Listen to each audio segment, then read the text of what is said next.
the rapid movement on this bill after, for so many years, this issue has gone nowhere?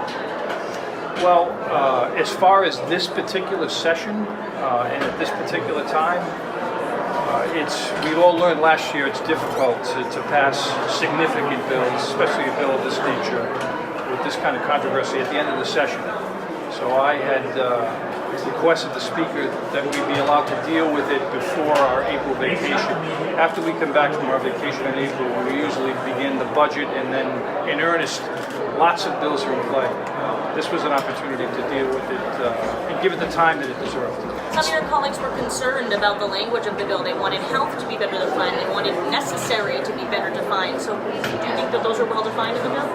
I do. I think they were well defined by the United States Supreme Court because it's exactly the words that the U.S. Supreme Court used in 1973 in Roe v. Wade. Speaker Mattiello is not a personal supporter of abortion, but he must have given his blessing for this vote to take place. How come? Because I asked him to.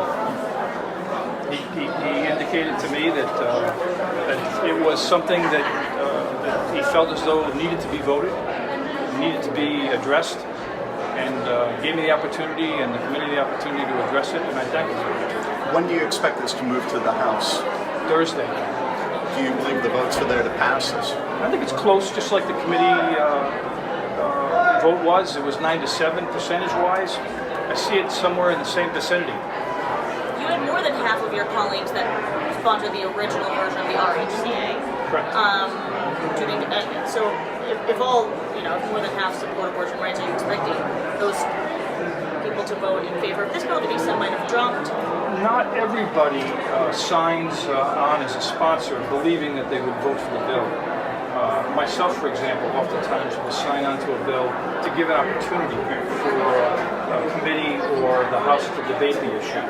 So I don't think you can draw a numerical inference that everybody who sponsored the bill would be a yes vote. If this bill becomes law, what effect will it have on the citizens of Rhode Island, in your view?